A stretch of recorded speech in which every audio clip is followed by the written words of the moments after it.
Guys, welcome to the Dear Stay at Home Mom channel. I'm your resident stay at home mom, Ken. And yeah, this channel is just all about all things motherhood, wifehood, stay at home, mommyhood, womanhood, and lifehood, whatever I'm going through at the time. So I'm going to start, but I'm not starting with any stay at home mommyhood content. I decided to start with Married at First Sight. I don't know which one to look at. Okay, I might be looking a little cross-eyed because I'm looking at myself instead of looking at the camera. But Married at First Sight, season 18. And I had wanted to review this show for years. I wanted to review it with my husband. He can't take watching too much of this show, so that wasn't gonna work. And in my mind, I've reviewed this show, I've talked about this show, but I just never hit record, or if I did, I never uploaded or anything. But hopefully this gets uploaded. You know how you have plans to do stuff and you don't do it, you talk yourself out of it. Anybody identify with that? Raise your hand. You talk yourself out of doing stuff. Yeah, I'm not the only one. I know I'm not the only one. Yeah, so season 18, I didn't even know it had started. I think I've kind of fallen off Married at First Sight the past couple of years. I think I would start the season and just get tired of it and not even watch it to the end. I'm gonna watch the season to the end. When I came in, they were already on like episode 4, 5 maybe. So I binge watched that and I've been watching it. And so this review is gonna cover episodes 1 through 13, but it's gonna be heavier on what's happening, what they're showing us currently on the show. Because of course this happened probably over a year ago when they filmed this. So what made me want to just go ahead and record was last night's episode 13 had some jaw-dropping moments that I just I said I gotta talk about it. I'm talking to myself about it. I might as well talk to y'all about it because it was some stuff going on. So I'm just gonna cover these couples and what I think about them.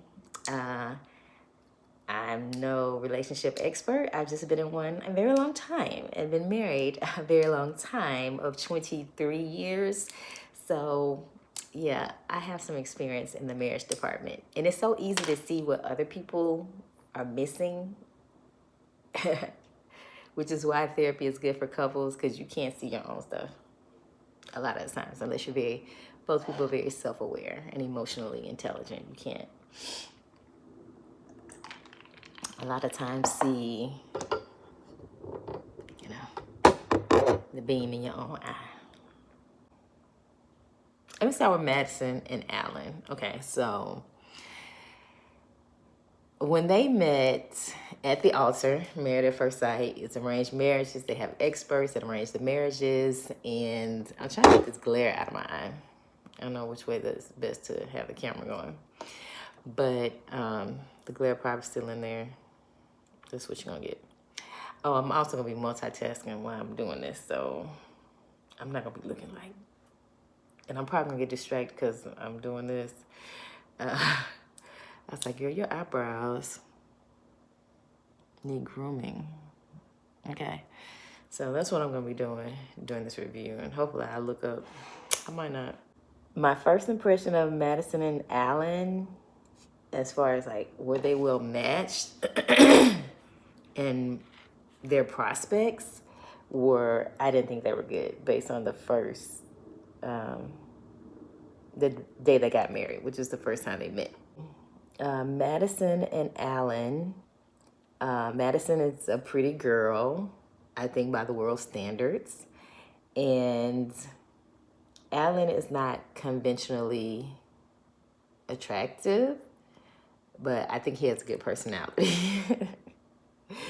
So maybe I shouldn't do this, but just on a number scale, I would give Madison like an 8, and I would give Alan maybe like a 6. And I won't do this with all the couples, but for them particularly, by looking at them, they might look mixed matched physically. And I felt she would not be attracted to him when I saw her and when I saw him. And when she saw him, she was a good sport or whatever. She's playing her cards kind of close to her chest, I think, about not being physically attracted to him, even though I think that's pretty evident by now. But at the beginning, she just was like, I'm in it. I'm all gung-ho, and we're going to be married. And she seemed, really to be going with it and really open, even though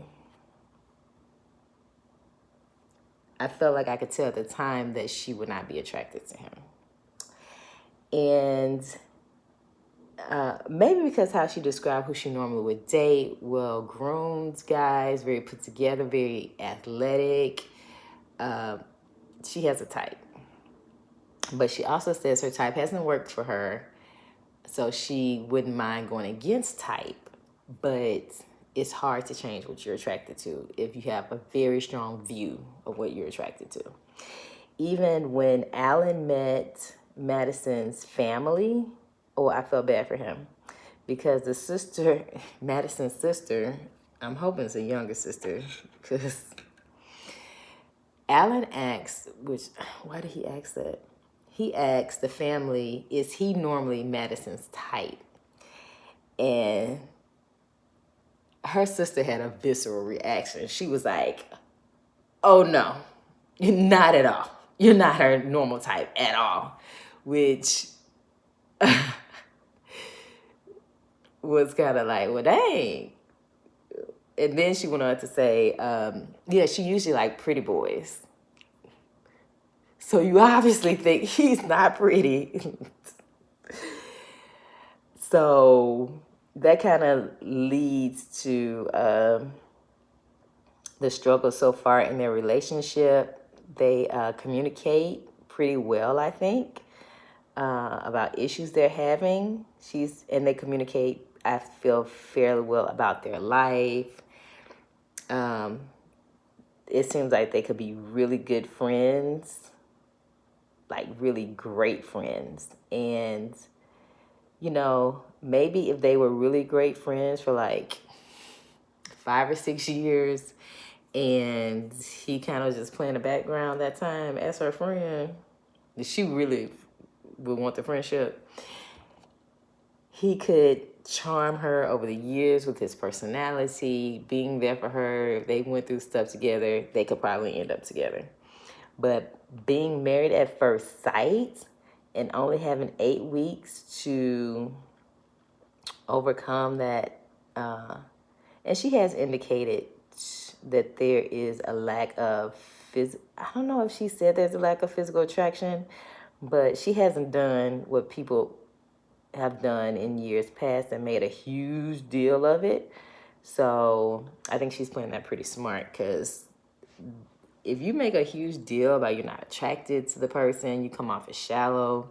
And I think she's being very strategic about not coming off as shallow. By now, season 18, people realize it is a show, and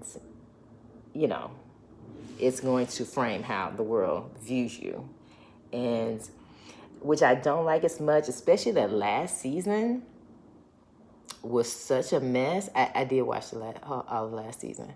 The last season was such a mess because everybody was so preoccupied by the cameras and their image and how people are going to perceive them. So they weren't being their true, authentic self. And I think that's one of the problems with the show now, is people are so self-aware how they're going to be perceived that you don't really get a lot of real unless the people are really real people and they don't care what people think of them. So, and I think we have a mixed bag of that this season. But the last season, everybody cared way too much with their appearance, and they were giving off a lot of fakery. So it would seem like, why is this couple having problems when they're on camera all lovey-dovey? Well, apparently behind the camera is where they would air out whatever issues they were having. So it didn't make any sense. But anyway, with Alan and Madison, this last episode, they seem to be working toward intimacy. They met with Dr. Pia, talked about physical intimacy, and she gave them an exercise where they talked about, what they like sexually, intimately, and they seem to be making some progress. Now, I don't think this couple has kissed. They're not very affectionate, and that's more because of Madison. Alan, I think, is holding back because he doesn't know what he can do yet, what she's ready for. And this is like 4 weeks in, so after 1 month. If you were dating somebody for a month and you were still dating them, you would probably be kissing them. Some people would probably just, full-blown sexually expressing themselves. So to be a month into being married and you don't kiss at all, I haven't really seen them holding hands, like even that level of intimacy. She's definitely not into him like that. And she's hoping it will happen. I don't know if she's hoping it will happen, or if she knows it's not going to happen, but she's going to play this whole thing out, without causing any major ripples or her to look, too bad, which that might not work because in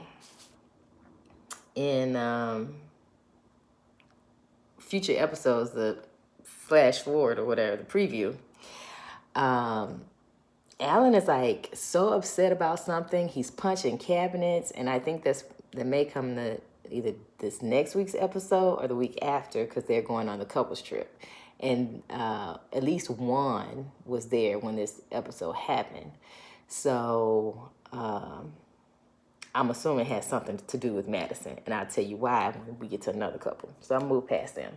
So basically, do I think Madison and Alan are going to stay married after decision day? No, because she don't like him like that. And I don't think she has it in her to overcome that, because as much as she doesn't want to think of herself as superficial, and that's how she's playing it, like, I'm not superficial, something in a couple episodes, I was like, yeah, girl, you're superficial, and it's okay. Just be a little self-aware. So, yeah, I don't think they're going to make it. And the next couple is Juan and Carla. Juan and Carla are a beautiful couple, aesthetically. When they met each other at the, I don't want to say aisle. At the, I'm going to have to cut all this out. At the altar. When they met each other at the altar, I think they would have been pleased with what they saw. I think they're equally physically matched. I think they played one up as like a Rico Suave kind of guy, and Carla as a saucy Latina. So they're both Latin. One is from Colombia, and Carla's ancestry, I think, is Mexico. So Latin, but different cultures, I'm sure. And on paper, well, physically, I would say, they look to be pretty well matched. I'm not going to rate them, but they don't seem to have a physical incompatibility. Now, I don't know what their types are because they haven't really made their looks an issue. So I'm not making it an issue. What has become a problem for them is their personality differences, I think. Well, one thing that has kind of been mentioned, they kind of both mentioned early on, is they haven't dated a lot of their own from their own ethnic background, which I guess happens. I think is a little weird, but she made the comment that, I don't know if she said when she kissed him on the wedding day, or maybe she's kissed him afterwards. I haven't seen them kiss afterwards. It felt like she was kissing her cousin because he's Latin. Like, so they have not said, but my impression is their lack of experience in dating in their own culture, that it's not their type now. It's not their preference because they haven't done it. So I think they have some kind of barrier with that because they don't have a lot of intimacy. Like I said, I haven't seen them kissing. They might have had a hand on the shoulder or something like that, a hand on the leg, but they're not doing too much as far as getting close. So, and the other thing is Juan is very career driven, and Carla is very abstract. She's into, I mean, she's a hairdresser, and she's a sound bowl mixer. I don't know what the sound thing is. Sound healer or something. I don't really know what that's all about. And I feel like that's what Juan is like. You do what now? What's that? And she's into a lot of spiritualistic type stuff. Let me just say that. And I don't think that's Juan's Jimmy Jam. Juan, has his full-time career. He's an entrepreneur, so he's very driven to succeed. And I feel like he sees Carla as having a lack of ambition, at least initially, and that's a turn off for him. Like, I feel like he wants somebody who's just as career driven and not as laid back as she is. That it could work. You could be a career driven person, especially a man. Now, if it were reversed and the woman was career driven and the man was like all flighty, that is less likely to work. But because traditionally in our society, and I'm sure in Latin culture, men are the providers, it wouldn't be that big deal if he could get over it that she, is not as career driven as him. I think they could get past that, but I don't think that's the biggest barrier. I think their biggest barrier is lack of attraction to someone from their own culture, which is sad because I think they can make a really cute couple and make some gorgeous babies, child.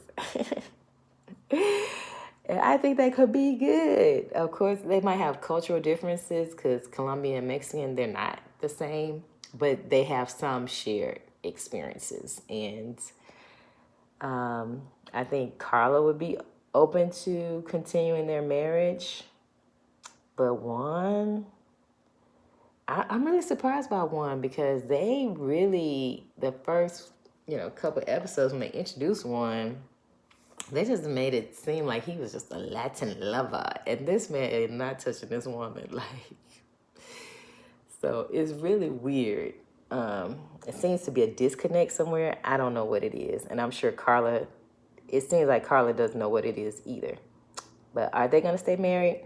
At 20 minutes. So it seems like it's about 10 minutes a couple. Are they going to stay married? No. He don't like her like that. She could like him like that. He don't like her like that. I don't know why. He did grow up. He moved from Colombia, I think, when he was a little kid. I can't remember. Maybe he was like 6 or 7. But he grew up in North Carolina. I think he's probably dated mostly white girls. I'm just going to say that. I don't think there's a huge Latino population in North Carolina. So, yeah. It's weird that, maybe because we're such a melting pot, that people have such a strong preference for people outside of their own culture. That's interesting to me. What's that about? No. Not that you can't have a preference, but like they say you like who you like, but why is your preference not somebody in your culture? I don't know. Especially if it's a strong preference. Like your mama is you were raised around people. Okay, I don't know. The next people is I'm gonna do is Ikechi, and MM. It's really tricky to me. Speaking of within the same culture, it's really tricky to me matching. I'm just gonna say because I am also a dark-skinned woman with a black man because sometimes in the black culture, dark-skinned women are just not the first to be chosen, okay, by black men, okay? When I saw Ikechi, I was kind of getting player vibes from him when they introduced him, but then I wasn't. When he said he was an artist, I was like, well, maybe I'm reading him wrong. I didn't write down these people's ages. I don't remember. But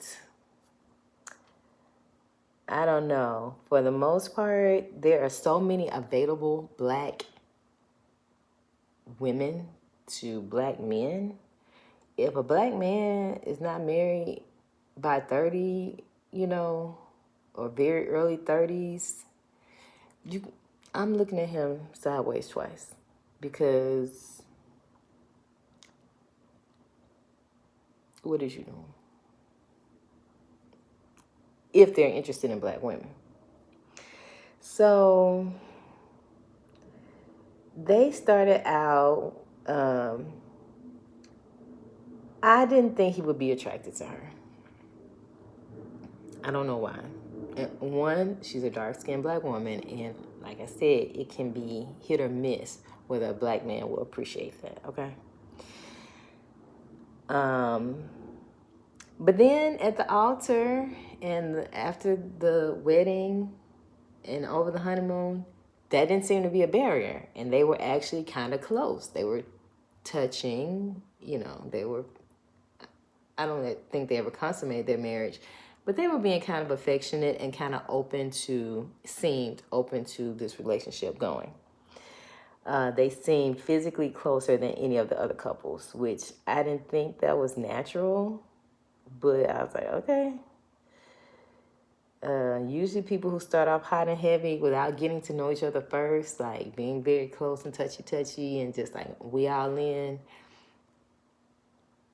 physically, we ain't got no problems because we ain't talked about nothing yet. They usually crash and burn when they actually start talking about stuff. So after the honeymoon, this couple just imploded. So just like after the first week of being married, they just disintegrated into a ball of flames. One thing it seemed to me, and I think this is what made me start watching the show. I saw a video of their 1 month anniversary. So the show had already been on like 4 or 5 weeks. Their 1 month anniversary, this couple had a big blow up at the 1 month anniversary dinner for the couples. And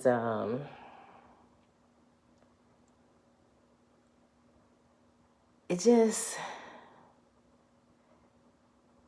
no, that wasn't the first thing I kind of felt with Ikechi, I don't know how to pronounce his name, Ikechi, was when he saw, Ikechi works in education, I think, like a counselor, career counselor, something like that. Is a nurse practitioner, I think, and she owns her own practice. So this woman is very driven, and I don't even think she's 30. I think she might be like 27, 28, something like that. She is the epitome of black excellence and black girl magic, okay?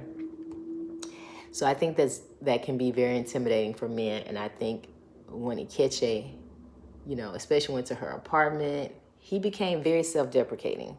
He started talking about his thing, oh, my little old apartment, compared to what you got. And it screamed a little bit insecurities. So I think that was playing in the background, his insecurities about her success. And he would say, well, I'm just from the South, and she's too aggressive for me, and men don't. And Nkechi is a boss girl. So I think he's not confident and secure enough for her, or she's too confident and secure for him. And I also don't think he's that attracted to her, because if he were, he probably wouldn't care about, all that. So,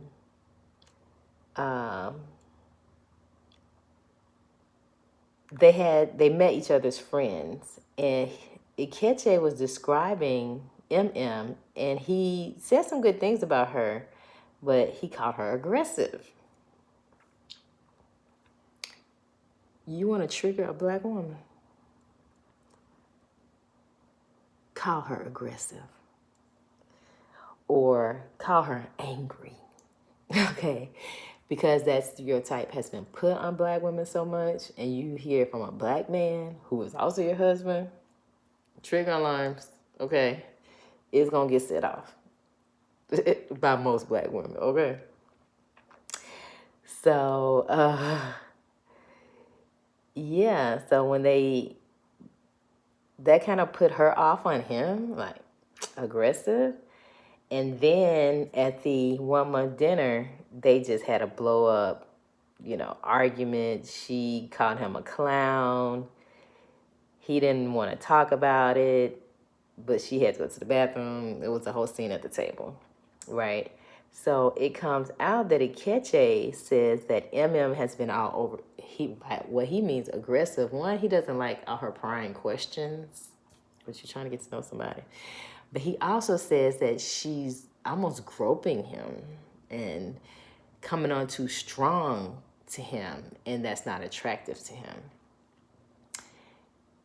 I don't know if he's attracted to her anyway, but, maybe his southern roots. He's from Houston, Texas.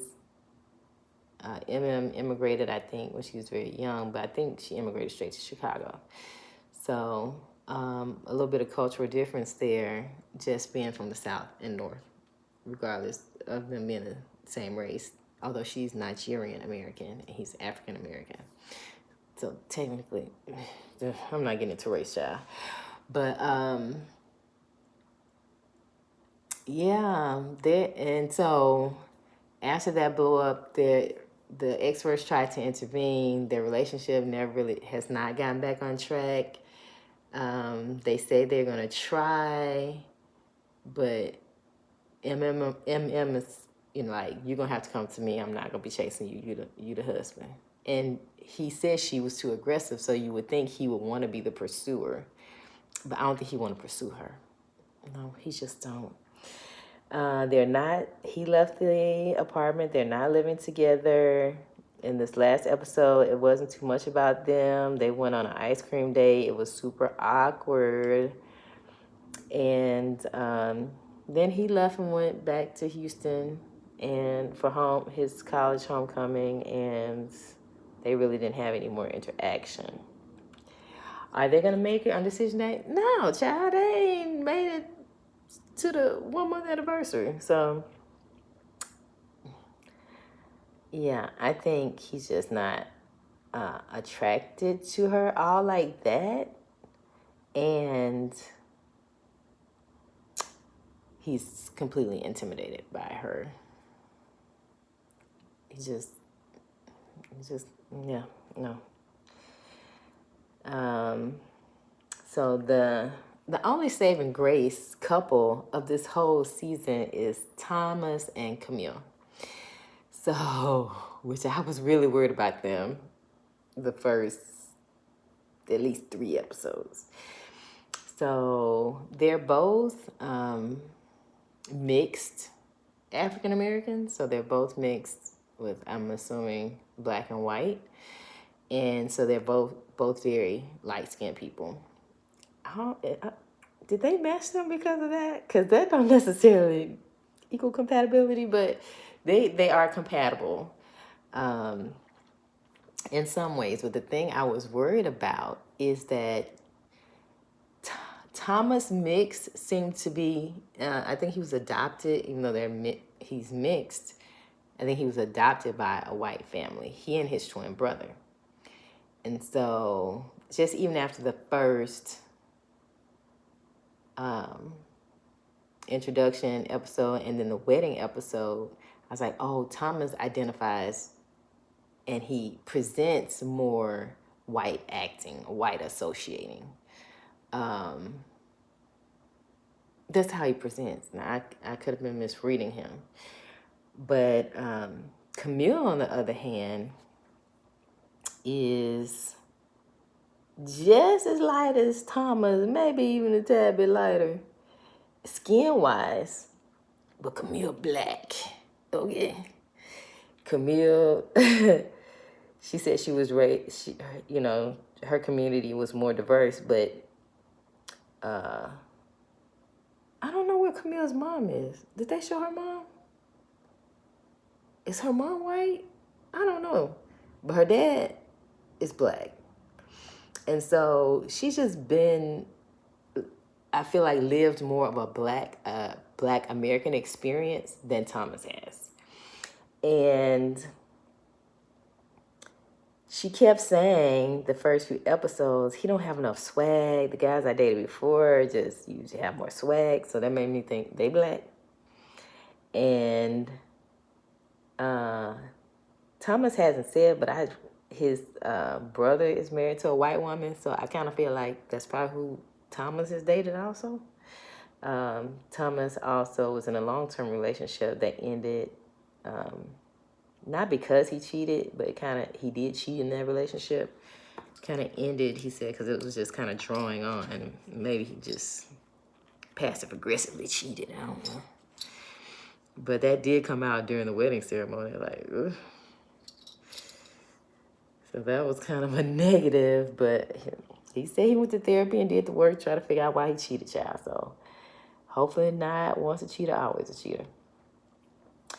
But the race thing still, it is crazy to say the race thing because they're both mixed race, black and white. I don't want to say black because for the first 3 episodes, I was like, Camille definitely identifies as being a black woman. I don't know Thomas identifies as being a black man. It seemed like he would be maybe the kind of person to be identified as being mixed. Kind of like, I'm going to use this for an example, Tia and Tamera Mowry. Tia, they were raised by the same people. They're twins.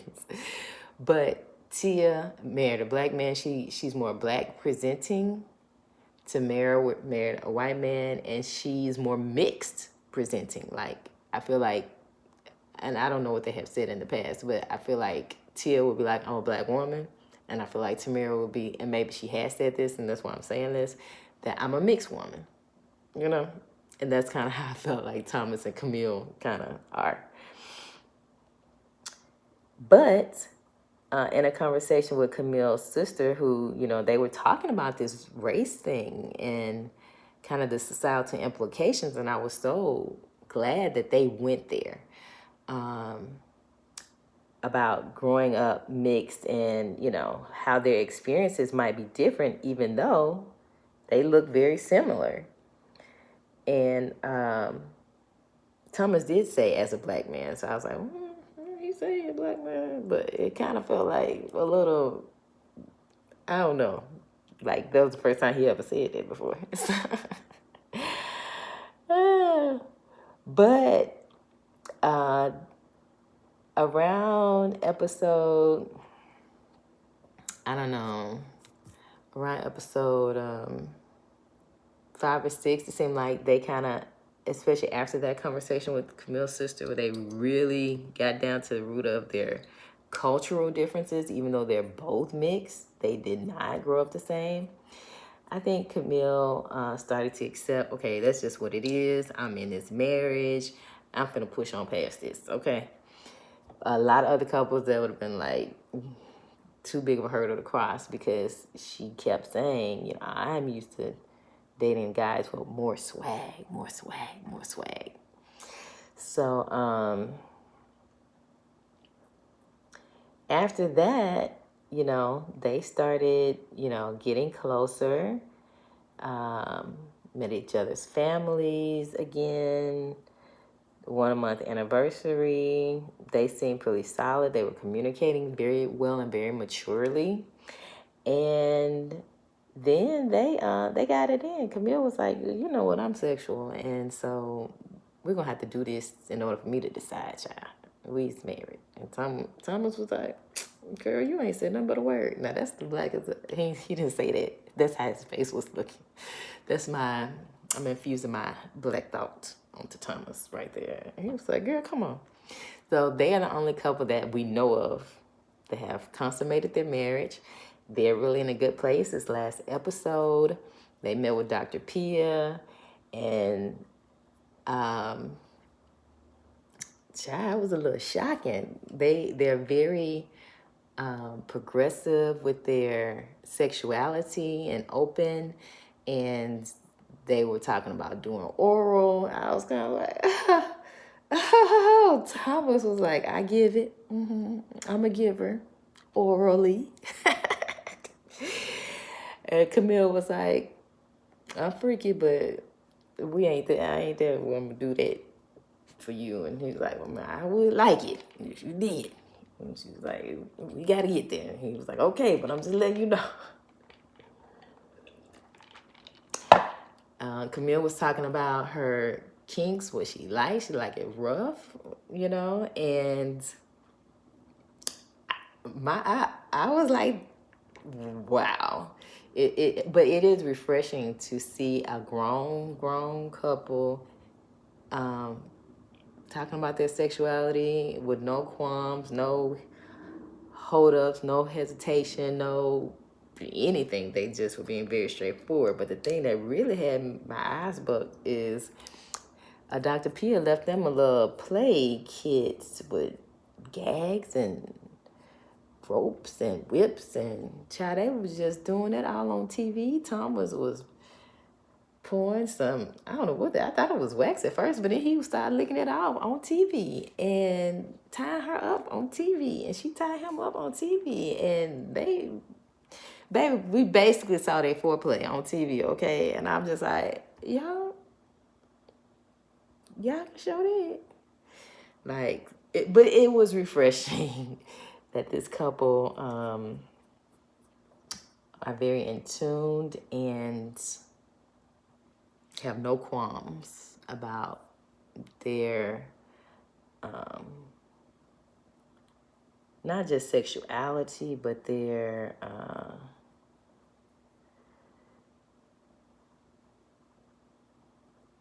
they just grown, child. And I'm so surprised because Thomas seems so reserved, but he wasn't reserved. He's not reserved when he talk about sex, child. So I think Camille is just gonna keep exposing him to so much and to the black side of his experience. And I hope they just work and have some little super light skinned babies.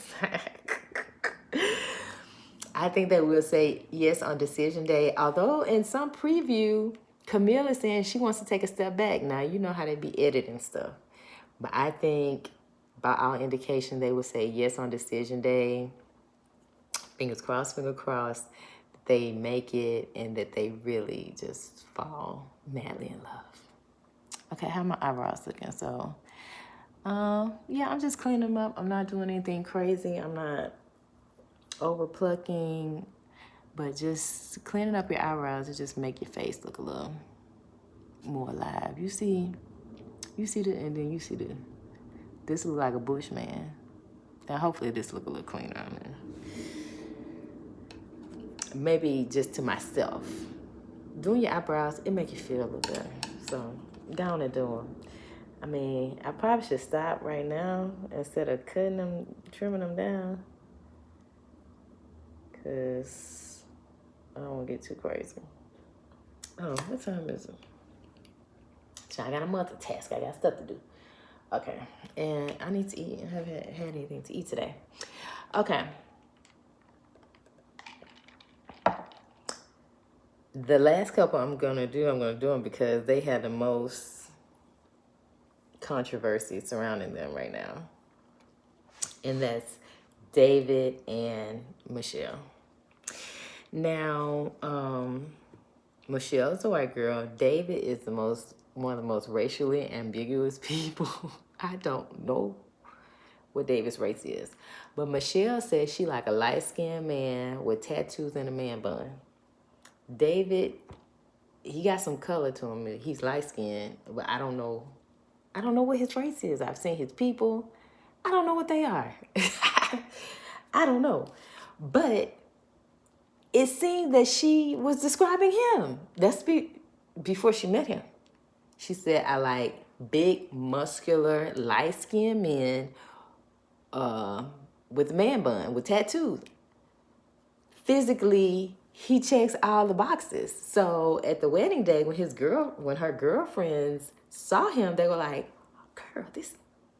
They didn't say that, but my impression was like, girl, this who you go for. This is your guy. But to me, Michelle wasn't impressed. I don't think she was attracted to him physically, even though she described him as being her type. So Michelle, to me, I didn't think she was attracted to him, even though she described him as her type.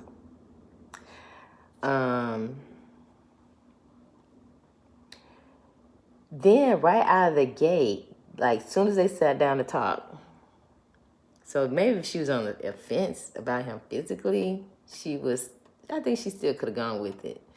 As soon as they sat down to talk after they said I do, what's the boy name? David was like, I smoke and I live in my mom in her basement. And she was like, what?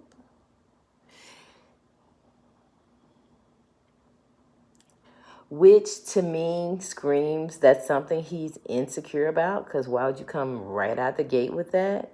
He's like, I'm just being honest. Well, you got to be a little bit insecure about that, because you know that's going to be a problem for some women, and maybe a lot of women.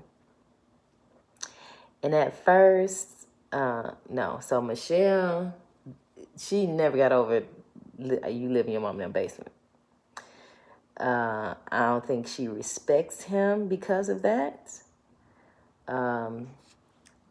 She tells a story, or her story in her head is that I came from poverty and I don't want no poverty on me. That's kind of how my impression of Michelle is like, don't come at me with no poverty.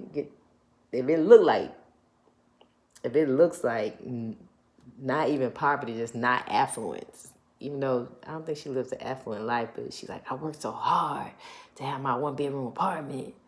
Like, she's like, I worked so hard. Like, nobody else works hard. So Michelle really wasn't a likable character. And David's like this big teddy bear. Like, he seemed like a people pleaser. I just want to please this woman. I just want to get to know this woman. I want to give this marriage a shot. And she just like, everything, those first like 4 episodes, like, now explain this situation which you live in. Like, do you not want to move out? Do you have the opportunity? Why? She couldn't understand why this man would. And his family's like, we're really close. He could move out if he want to, but why would he? And she's like, yeah, why would he when he has y'all doing everything for him? She's just completely turned off by that. And Michelle, to me, is kind of coming off as very unlikable because David is coming off as so likable in the first half of the show. And she just was not giving this man the time of day. That's the impression, okay? And it seemed like he was just trying his might, child. And she wasn't giving him the time of day. She went inside his apartment or his parents' basement. And it looked like a basement. It had a room, didn't really have a kitchen. And she just was looking down on it like, this what you doing? As a 30, is he 36, 32, 36? I don't know. Year-old man, she has no respect for him because of that. And I also think she's not physically attracted to him, even though she described him as being her type. Or maybe she can't get over he live in the basement, child.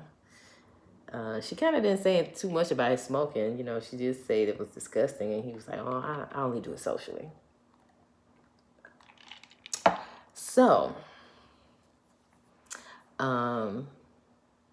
their relationship wasn't really going anywhere at the 1 month anniversary. They moved in together, but it was going nowhere. And then last week, Michelle said she gets a text from David, and it said, "You look so good, I want to eat you up." Now, these people have not touched each other. I've never seen them kiss except the wedding day. They have no connection at all, and she in my view, she don't respect him. So she was like, and apparently he retracted the text, but she had already seen it. Child, I didn't know you can do take backs on text. Well, I think, there's an unsent, maybe on iPhone. I don't know about Android. And so, but she had already seen the child. And she asked this man, hey, I got this weird text, you look so good, I want to eat you up. And she's like, what was that about? And he got to stumbling and bumbling. My cousin sent me a picture of some food, and I just responded, you look so good, I want to eat you up, to the food.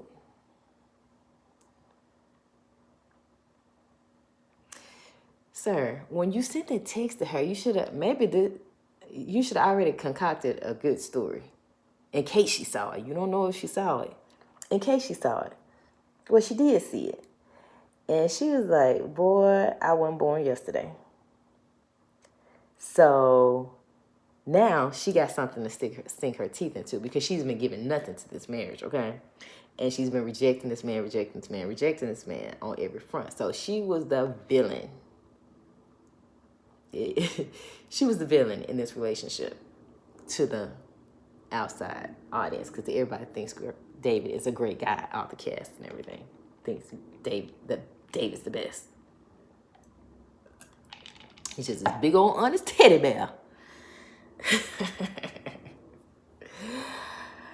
So now Michelle got something to sink her teeth into. So now she don't look like the villain, because I perceive as time went on, she kept rejecting this man. These people are aware of how they're looking on TV. And I think she started realizing, I'm looking bad, okay? Because the man ain't gave me nothing for me not to like him other than he lived with his mama, and I can't get over his parents. So now she has a reason. She's like, aha, I got a reason to not make this marriage work. And now I will not look like the villain. Now I'm going to make you look like the villain. So she's latched onto this text message, and she going for it. She's telling everybody the man texted. Who he texted, what the text is about. So they met with Pastor Cal. And I was so shocked.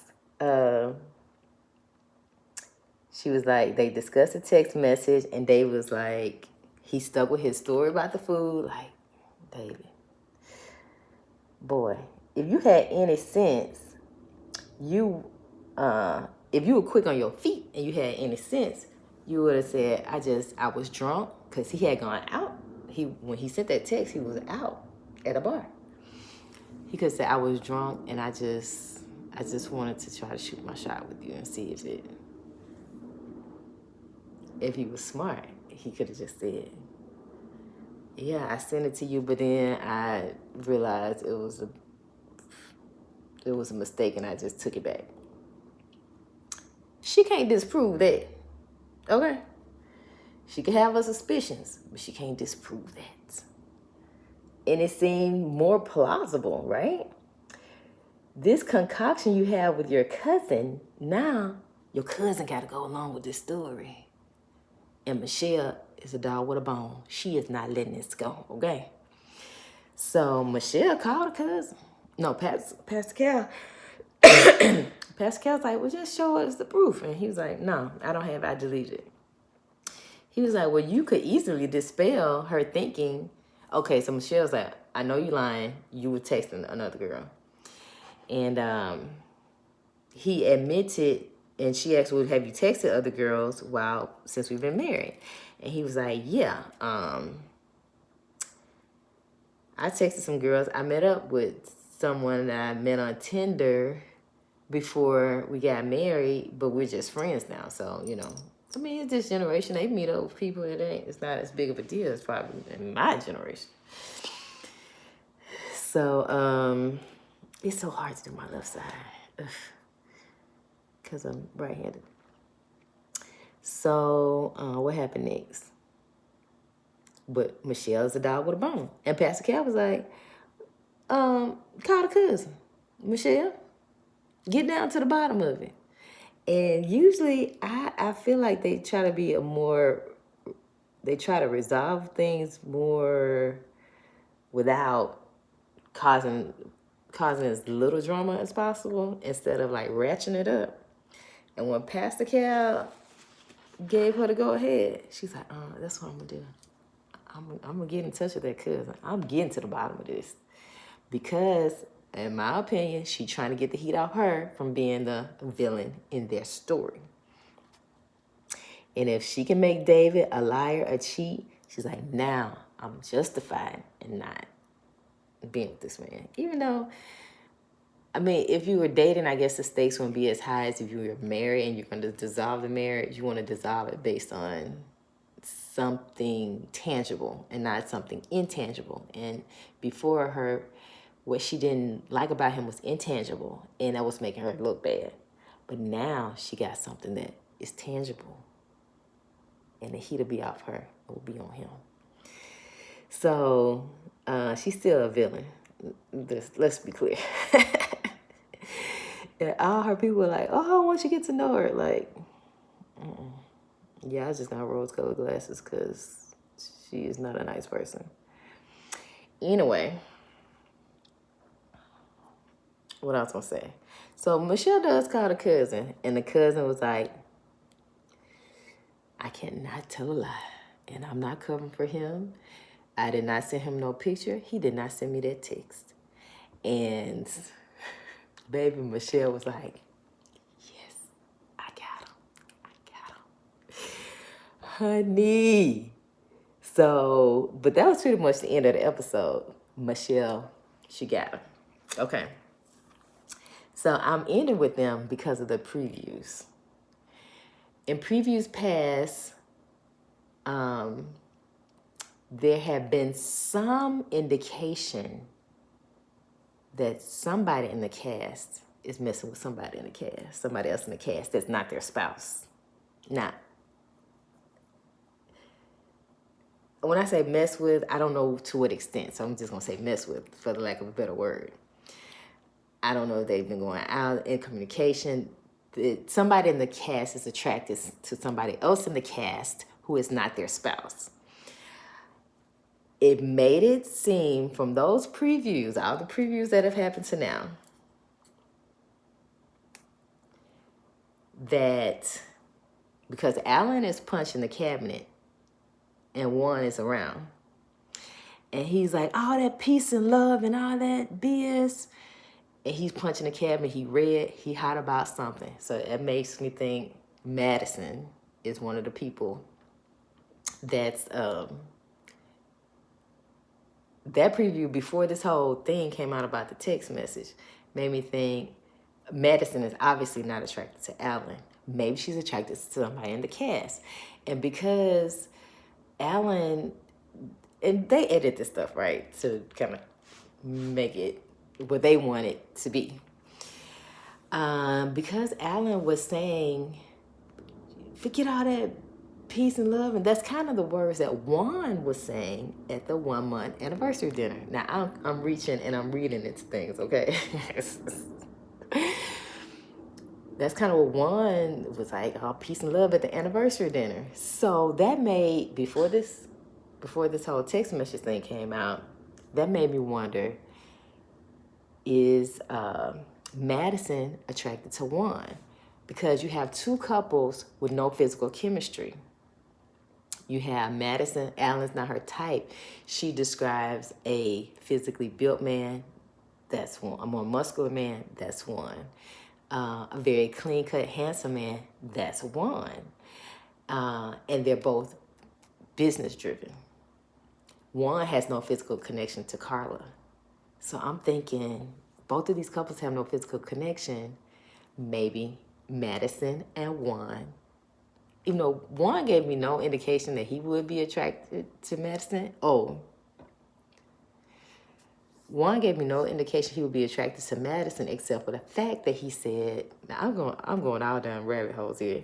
The fact that he said he's not used to dating his own ethnicity. I'm assuming he means he's used to dating white girls. He grew up in North Carolina. So that could lead him to be attracted to Madison. And Madison, the thing Juan says he's not attracted to about Carla is her lack of ambition, and Madison is more of a career woman. I don't know what she does. But she has a more professional job, I guess, than Carla, who's a hairdresser. So I'm thinking that's why Alan is mad, and he mad at Juan, because they kind of pin to Juan is in the room or something, or they pan to Juan. At the end of this episode, and for the preview, the question is, who was David texting? And in the preview, not in this episode, but in the preview, Michelle says, I think he was texting Madison. I swear, said what now? That's her theory. I don't think David was texting Madison. If he was texting Madison, I am going to be shocked. Because not that David wouldn't be attracted to Madison. And let me just say this. The night that David sent that text, he was with Madison and Alan and Carla at a bar. So it could stand to reason that he was around Madison. He saw her. If Michelle's theory is correct, he saw Madison that night, and he was either at the bar. And text her, or he texted her when he got home and said, "You look so good, I want to eat you up." Now, that is plausible. I wouldn't think that David would be Madison's type, because she said her sister says she likes pretty boys. I wouldn't consider David a pretty boy. She likes somebody ambitious. David seems to be a hard enough worker, but I would say I don't know what kind of job he has, but if being career driven is a focus, Michelle is not impressed with David's career ambition, so I wouldn't think they would be compatible on that level. But previously to this, David is basically sexting somebody else.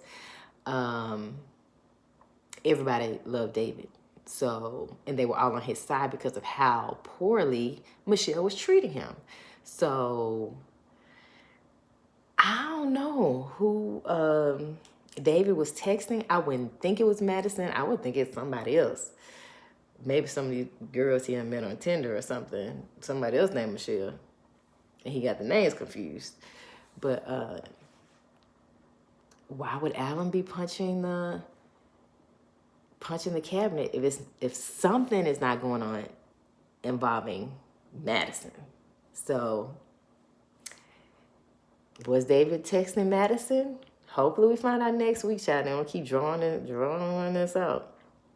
Oh, but do I think David and Michelle are gonna make it? Obviously not. She didn't want him at the wedding. So that's all my insight for Married at First Sight. I'm gonna go ahead and finish this eyebrow because this takes some concentration for me to do my left side. So I can't be talking in. And hopefully I will get this posted. Hopefully I will get this edited and have like actual either picture references or video references to what I'm talking about in this video. Oh, but before I go, because I forgot the thing that was jaw-dropping. I know I was missing something about Carla and Juan. Now, I was actually, my mouth fell open. Flies could have flown in and out. With Carla and Juan, they had a tantric yoga lesson.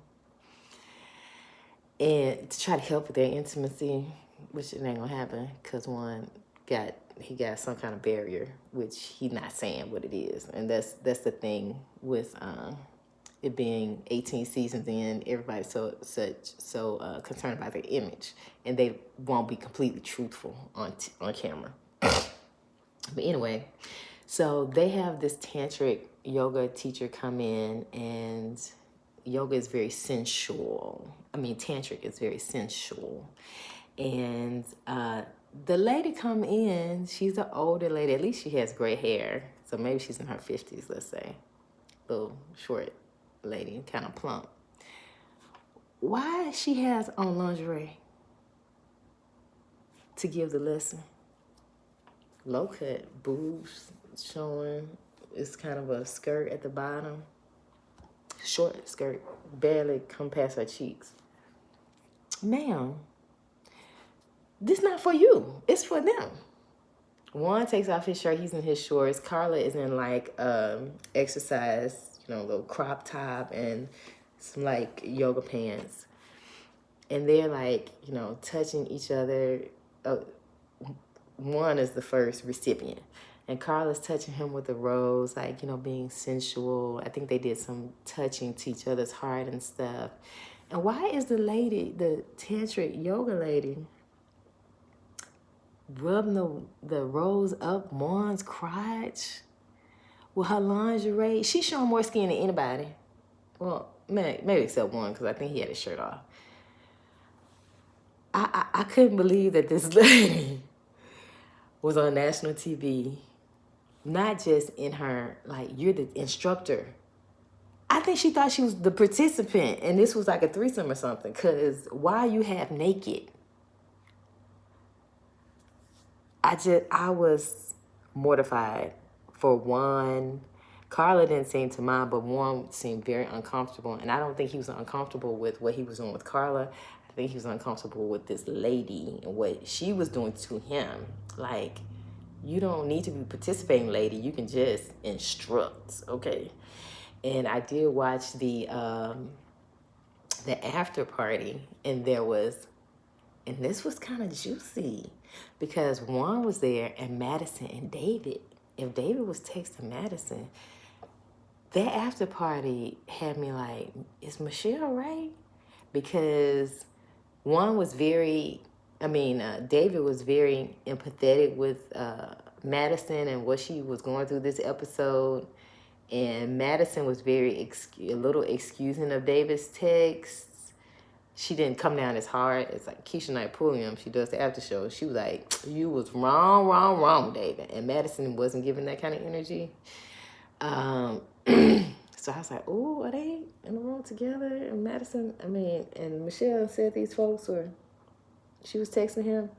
But anyway, also in a preview, the expert said we've never had before where two castmates were interested in each other. So there is some shenanigans going on in that cast. Who is it? Is it, my theory is it's Madison and Juan. Could it be Juan and David? I mean, not Juan and David. Not Juan and David. No, not Juan and David. I guess. Could it be David and Madison? That's kind of where they're spinning it. But we're going to find out.